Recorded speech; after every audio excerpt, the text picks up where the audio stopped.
Empaths never forgive this. It isn't the big argument that makes an empath disappear. It's the moment you teach them that their inner world is not safe with you. At first, you don't vanish. You try to understand. You translate their mood. You soften your words. You blame timing, stress, their past, your past. You even blame yourself. But inside, something starts closing. And if you've ever felt yourself go from warm to unreachable, from "I'll work through this" to "I'm done," it usually comes down to one experience. I'll name it clearly in a moment. Later, I'll show you the quiet sign that tells you the disappearing has already begun, even while you're still replying like nothing is wrong. Empaths can forgive mistakes. They can forgive awkwardness. They can forgive a bad day. What they struggle to forgive is when their empathy gets used against them, because empathy is not just kindness, it's attention, it's emotional presence, it's a kind of intimacy. When you attach as an empath, you don't attach to words, you attach to patterns, the tone behind good morning, the way someone repairs after they mess up, the way they speak when they're frustrated, the way they treat your why. Empaths learn to feel others' first sensitivity when it inconveniences them. Snorts. So the thing that makes an empath disappear is not one incident. It's a repeated message their nervous system receives. Your feelings will cost you here.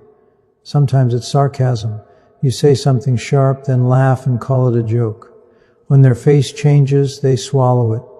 You learn you can do it again. Sometimes it's minimization. They say, "That hurt me." And the response is, "You're overthinking." Not curiosity, not care, just dismissal. Sometimes it's a sudden reversal. They finally name something real, and within 2 minutes, they're comforting the person who hurt them. They're apologizing for their tone. They're managing the other person's reaction. And the original issue disappears. But something else disappears too. Trust. Here's the truth most people miss. Empaths don't disappear because they stop loving. They disappear because they finally stop bleeding quietly. Now, I'm going to name the core experience because it's important to stop calling it sensitivity and start calling it what it is. The thing empaths rarely forgive is chronic invalidation after vulnerability, not disagreement, not different perspective. Invalidation. You share what's real, and when care flows only one way, and it gets met with ridicule, dismissal, or punishment. Vulnerability is expensive for an empath. You don't just share information. You share your nervous system. You show what scares you, what you need, what you've survived, what you're trying to unlearn. And if the response makes you feel stupid for having feelings, your body learns one lesson. Don't bring your real self here. That is the beginning of disappearing. Not dramatic, not loud, quiet. You can watch it happen in small, ordinary scenes. You send a message that took courage. "I've been feeling lonely lately." You don't want a speech. You want presence. They reply with logic, but we talk all the time, or irritation. "So what do you want me to do?" And you learn that your emotional reality will be treated like a problem, not a person. Or you say, "Please don't joke about that." And they answer, "Wow, you're sensitive." Like sensitivity is a character flaw. In that moment, they're not teasing. They're training you to hide. Or they disappear for 2 days, return with "I was busy," and when you ask for basic consistency, they call you controlling. Now you're ashamed for wanting reliability. These moments look small, but small moments are how the attachment wound's explained. Simply, body learns where danger is, because the empath's decision to disappear is rarely a decision in the mind. It's the body losing trust. Your shoulders tighten when their name lights up. Your stomach drops when you hear that slight change in tone. Your mind starts rehearsing how to say things the right way so you won't be punished. You become more careful than honest. And the moment you become more careful than honest, the relationship is already changing. Here's the harsh reframe that saves you years. If a connection only works when you are quiet, agreeable, and self-editing, then it isn't connection, it's performance. And performance is not intimacy. Now, why do people panic when you pull away? Because many people didn't realize you were carrying the relationship's emotional weight. You were the one who checked in first. You were the one who noticed moods and adjusted. You were the one who forgave quickly. You were the one who made excuses for inconsistency. So when you stop being available, the whole structure shakes. It's like the lights go out and everyone's suddenly coping habits, that numb, unseen pain notices who was paying the electricity bill. And here's the part that matters most. You don't disappear at the first wound. You disappear when the wound becomes a pattern. A single hurt can be repaired. A pattern tells the truth about capacity. A pattern says this is what you can expect here. And once you see the pattern, your empathy changes shape. It stops being a bridge. It becomes a boundary. That's why it feels like never forgive. It's not revenge. It's recognition. Because chronic invalidation doesn't just hurt you. It slowly makes you doubt yourself. You start asking, am I too sensitive?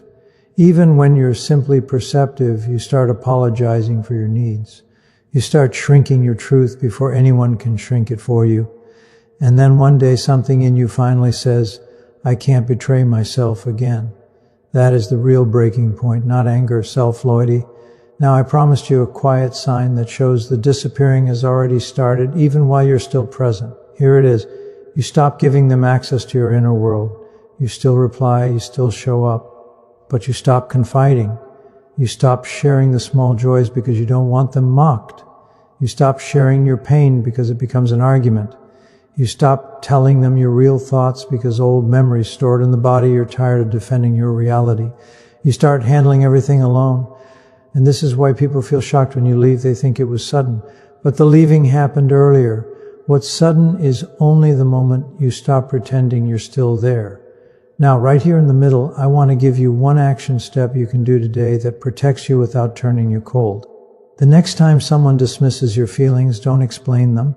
Don't debate. Don't prove you're reasonable. Say one sentence calm and clean. I'm not available for being spoken to like that.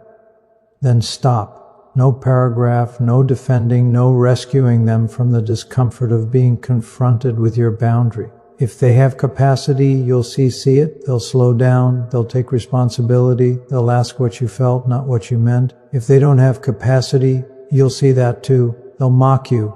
They'll twist it into your dramatic. They'll punish you with distance. They'll flip it into you being the problem. Either way, you get clarity without sacrificing yourself to get it.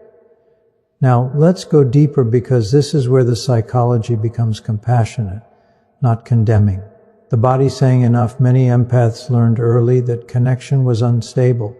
Someone was moody, critical, absent, unpredictable, or emotionally fragile.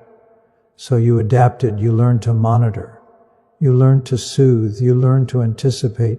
You learned to keep the environment calm so you could feel safe.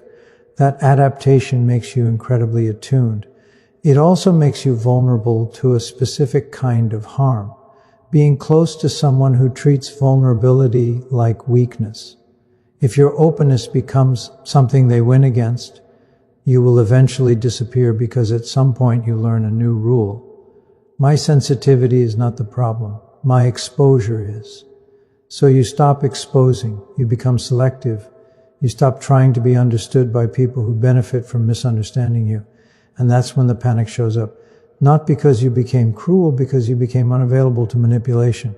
Now, if you're hearing this and thinking, I do this, I pull away, I vanish, I want you to hear something gently. Your disappearing is not you being broken. It's your nervous system choosing safety. But don't confuse disappearing with healing. Healing isn't vanishing to punish someone. Healing is becoming small steps toward healing, unavailable to disrespect, while becoming more available to your own life. If you disappear and still check their page, replay old messages, wait for an apology, you're still tied to the same hook. The real shift is when you no longer need them to validate your reality. Because the deepest injury of invalidation is not what they said, it's what you started believing about yourself. So when you reclaim yourself, for us, the cycle ends. And if someone is listening from the other side wondering why an empath just left, here is the honest answer. It's not about grand gestures.